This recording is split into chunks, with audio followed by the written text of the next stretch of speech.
లేకపోతే నేను లేను ఈరోజు. ఎందుకంటే మీరు చాలా నాకు హెల్ప్ చేశారు. నేను ఆ రోజు మా అబ్బాయికి క్యాన్సర్ అని నేను మీకు ఇట్లా ప్రెస్ మీట్ పెట్టాను.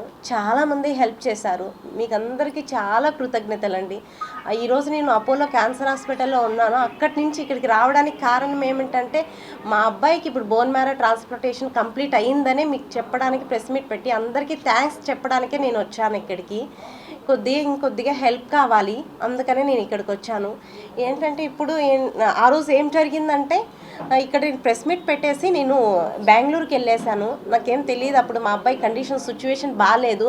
ఇక్కడ ప్రెస్ మీట్ పెట్టేసిన తర్వాత మళ్ళీ ఇక్కడ వీడియో మీ అందరూ సపోర్ట్ చేయడం వల్ల ఎన్టీఆర్ సార్ కాల్ చేయమని చెప్పేసి వెళ్ళారు అక్కడికి. ఇక్కడ కృష్ణ యాదవ్ సార్ చెప్పారనమాట.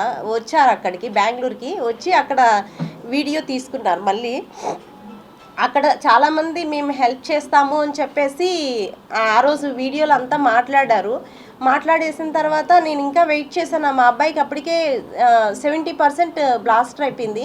ఇంకా నేను 3 days వెయిట్ చేశాను ఎవరైనా హెల్ప్ చేస్తారేమో అని చెప్పేసి. ఇంకా అప్పటికి నాకు ఏ కాల్స్ రాలేదు. సరే ఇంకా నేను ఏం చేయాలో తెలియదు కానీ నాకు వీడియోలు చూసి విద్యాసాగర్ సార్ కాల్ చేశారు.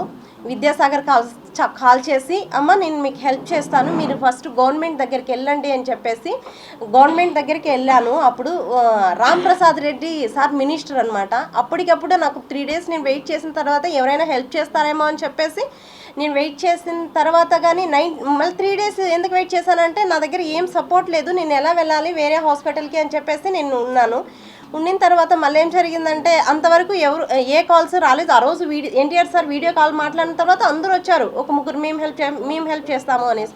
మళ్ళీ 3 days వరకు ఏం రాలేదు కాల్స్. తర్వాత మళ్ళీ విద్యాసాగర్ సారు నన్ను కాల్ చేసేసి నువ్వు ఫస్ట్ అక్కడ గవర్నమెంట్ దగ్గరికి వెళ్ళండి అని చెప్పారు. మళ్ళీ నేను గవర్నమెంట్ దగ్గరికి వెళ్ళేసి రాంప్రసాద్ రెడ్డి సార్ దగ్గరికి వెళ్ళేసి అక్కడ మాట్లాడి అప్పటికప్పుడు నేను నైట్లో వెళ్ళాను 8:30కి వెళ్తే అప్పుడు అక్కడ ఆఫీస్ వాళ్ళు ఏం చెప్పారంటే ఏంటమ్మా మీరు ఈ టైంలో వచ్చారు అని చెప్పేసి, సార్ మా అబ్బాయి కండిషన్ చాలా సీరియస్గా ఉంది, హాస్పిటల్ వాళ్ళు మీరు వెళ్ళిపోండి అని చెప్తున్నారు అని చెప్పేసి చెప్పాను. ఓకే అని చెప్పి అక్కడ వాళ్ళు కానీ మీరు తిన్నారా లేదా, ఏంటి మీరు ఇట్లా వచ్చేసారా అని చెప్పేసి అక్కడ నాకు ఒక భోజనం ఇచ్చి అక్కడ నీళ్ళు తాగమ్మా నీకేం కాదు, మీ అబ్బాయికి ఏం కాదు, మేము ఉన్నామని చెప్పేసి మళ్ళీ అప్పటికప్పుడే లెటర్ టైప్ చేసేసి మళ్ళీ మార్నింగ్ సీఎంఆర్ఎఫ్ దగ్గరికి పోయేసి నేను మళ్ళీ సచివాలయం దగ్గరికి వెళ్ళాను. అక్కడికి వెళ్తే నేను సీఎంఆర్ఎఫ్ వాళ్ళతో మాట్లాడి అక్కడ వాళ్ళు 11 lakhs ఫస్ట్ ఈ 11 lakhs తీసుకునేసి మీ అబ్బాయిని వేరే హాస్పిటల్లో జాయిన్ చేయించండి అని చెప్పారు. Already LOC Apollo cancer hospital Teynampet Nandanam అనమాట చెన్నైలో, అక్కడ తీసుకున్నాము ఎల్ఓసి. మళ్ళీ అక్కడి నుంచి తీసుకొని వచ్చేసి ఇక్కడ ఇచ్చామన్నమాట. ఇచ్చేసి అప్పుడు ఫస్ట్ జాయిన్ చేయించేస్తాం చెన్నై అపోలో హాస్పిటల్లో. అప్పుడు వాళ్ళు నాకు 10 lakhs డిపాజిట్ చేయాలా, బిఎంటీ కదా అని చెప్పారు. నేను వాళ్ళని అడిగాను అనమాట, సార్ నా దగ్గర ఇప్పుడు 10 lakhs అర్జెంటుగా నాకు లేదు సార్ నా దగ్గర, నేను కావాల్సి అంటే మీరు నాకు చెక్ ఇవ్వండి అని చెప్పారు. ఓకే నాకు 2 days టైం ఇవ్వండి, ఫస్ట్ అడ్మిషన్ తీసుకోండి సార్ అని చెప్పేసి నేను చాలా వాళ్ళని బ్రతిమలాడాను. సరే అని చెప్పేసి వాళ్ళు అడ్మిషన్ తీసుకున్న తర్వాత నెక్స్ట్ జాయిన్ చేయించారు. ఈ జాయిన్ చేయించడం వల్ల మీ అందరి సపోర్ట్ అనమాట. అదే నాకు ఎన్టీఆర్ సార్తో Krishna Yadav sir, next Vidyasagar sir, minister sir, next అందరూ నాకు ఫోన్పే చేశారు. చాలామంది నాకు తెలియదు కానీ నాకు తెలిసిన వాళ్ళ పేర్లు చెప్పాను. టీటీడీ వాళ్ళు నాకు చాలా సపోర్ట్ చేశారు. మా హస్బెండ్ టీటీడీలో కాంట్రాక్ట్ బేసిక్ మీద డ్రైవర్గా వర్క్ చేస్తాడు. అప్పుడు వాళ్ళ టీటీడీ ఎంప్లాయీస్ అందరూ చాలా సపోర్ట్ చేశారు. నేను అక్కడ జాయిన్ అయిన తర్వాత మళ్ళీ టీటీడీ వాళ్ళకి లెటర్ పెట్టాను అనమాట, ఈ 11 lakhs సరిపోదని చెప్పేసి. సరిపోకపోతే సార్ ఈ 11 lakhs సరిపోదు, 40 lakhs ఇచ్చారు సార్ వాళ్ళు అని చెప్పేసి. తర్వాత వాళ్ళు టీటీడీ వాళ్ళు ఓకే అని చెప్పేసి ఇచ్చారనమాట అమౌంట్. అందరికీ చాలా కృతజ్ఞతలండి. మీరందరూ లేకపోతే నేను లేను ఈరోజు. ఆ అబ్బాయి హెల్త్ కండిషన్ చాలా బాగుంది. బోన్ మ్యారో ట్రాన్స్ప్లాంటేషన్ కంప్లీట్ అయ్యింది. ఇప్పుడు మీ అందరు సపోర్ట్ వల్ల ఇప్పుడు హాస్పిటల్లో ఏం జరిగిందంటే 20 lakhs అనేది కావాలి. ఆ 20 lakhs అంటే ఇంకా 20 lakhs కడితేనే మేము ఇస్తామని చెప్తున్నారు. ఎందుకంటే చాలా హై అమౌంట్ అండి. ఈరోజు బిల్లు నేను చూశాను. నిన్నటికి నేను నైటే వచ్చాను. ఈరోజు నిన్న బిల్ వచ్చేసి 77 lakhs అయింది. నేను చెప్పాను మేము ఇంత కట్టుకోలేమండి, మేము చాలా పేదవాళ్ళము, మాకు గవర్నమెంట్ హెల్ప్ చేస్తేనే, గవర్నమెంట్ టీటీడీ ఇంకా అందరూ ఫోన్పేలు వేసి హెల్ప్ చేసిన దానివల్లనే మేము ఇక్కడ హాస్పిటల్కి వచ్చాము, నేను అంత కట్టుకోలేను అని చెప్పి వాళ్ళకి చెప్పాను. చెప్తే అట్లీస్ట్ మీరు 20 lakhs అన్నా కట్టండి అని చెప్పారు. మేడం మేము అది కానీ కట్టలేము అని చెప్తే, లేదండి మీ అబ్బాయి సివియర్ కండిషన్ నుంచి అంటే 90% బ్లాస్ట్ అయినప్పటి నుంచి మేము ఇప్పుడు క్యాన్సర్ లేకన్నా ఏం లేకన్నా వాళ్ళ ఫాదర్ సెల్స్ ఎక్కించి ఇంత చేశాం కదా, అట్లీస్ట్ ఏదైనా 20 lakhs మీరు ఇవ్వండి, లేకపోతే మేము డిశ్చార్జ్ ఇవ్వము అని చెప్పారు. ఇప్పుడు 10 days అటు నుంచి మెడిసిన్స్ మేమే వాళ్ళ మెడిసిన్స్ అంతా ఆఫ్ చేసేస్తారు. ఎవ్రీడే బ్లడ్ ప్లేట్లెట్స్ ఎక్కించాలి. ప్లేట్లెట్స్ వచ్చి 12,000 అవుతుంది, బ్లడ్ వచ్చి 8,000 అనమాట. ఇప్పటికి 64 units ఎక్కించాము. బట్ అక్కడ బ్లడ్ కావాలంటే మనం ఏం చేయాలంటే డోనర్స్ అనేవి వెతుక్కోవాలి. అక్కడ నాకు చెన్నైలో ఎవరు తెలీదు, లాంగ్వేజ్ ప్రాబ్లం అనమాట. అప్పుడు ఏం చేశానంటే నాకు తెలీదు, అక్కడ బ్లడ్ డి బ్లాక్ అనేది ఒకటి ఉంటుంది.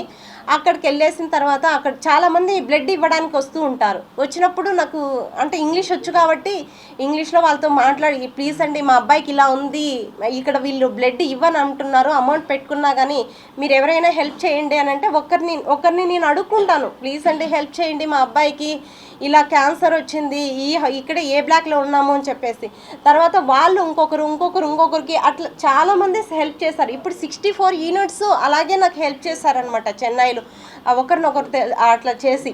నెక్స్ట్ ప్లేట్లెట్స్ ఇవంతా వాళ్ళు హెల్ప్ చేశారు. అంటే మళ్ళీ నెక్స్ట్ సాయిరామ్ ట్రస్ట్ వాళ్ళకి కానీ థ్యాంక్స్ అండి, ఎందుకంటే బ్లడ్ వాళ్ళు డొనేషన్ చేశారు.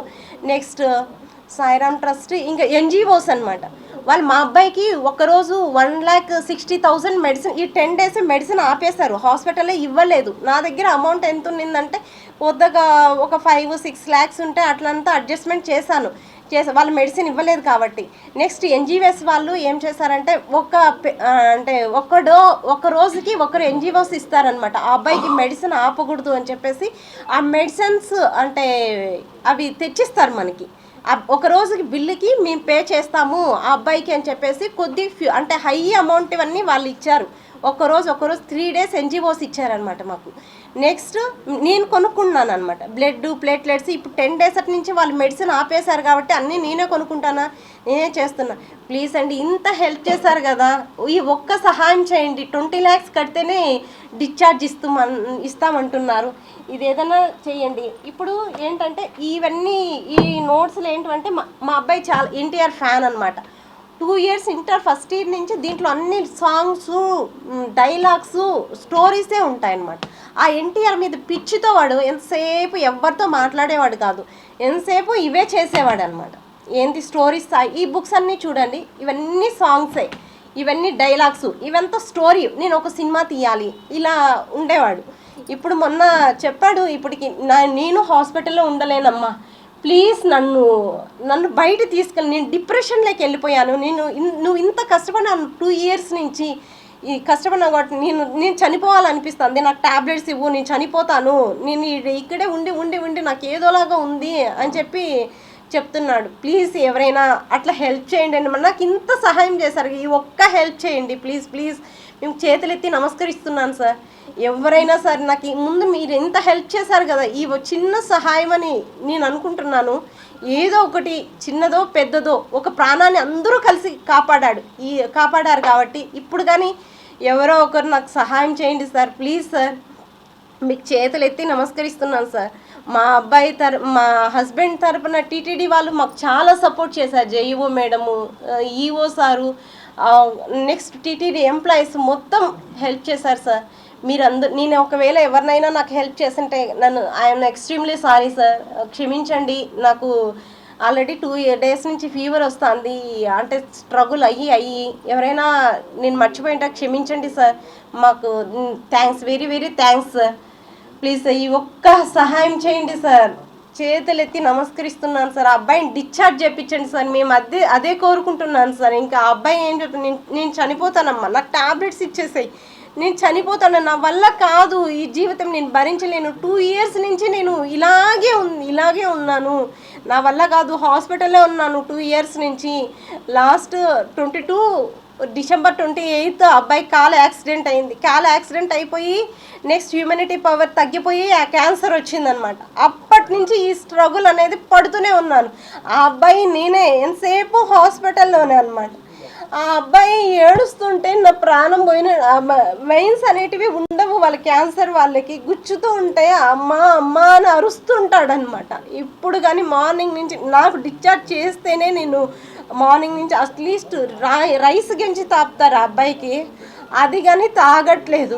నా వల్ల కాదమ్మా, నేను ఉండలేను, నేనే చనిపోతాను అని చెప్తున్నారు సార్. ఏదైనా హెల్ప్ చేయండి సార్. థ్యాంక్స్ సార్, మీ అందరికీ చాలా చాలా థ్యాంక్స్ సార్.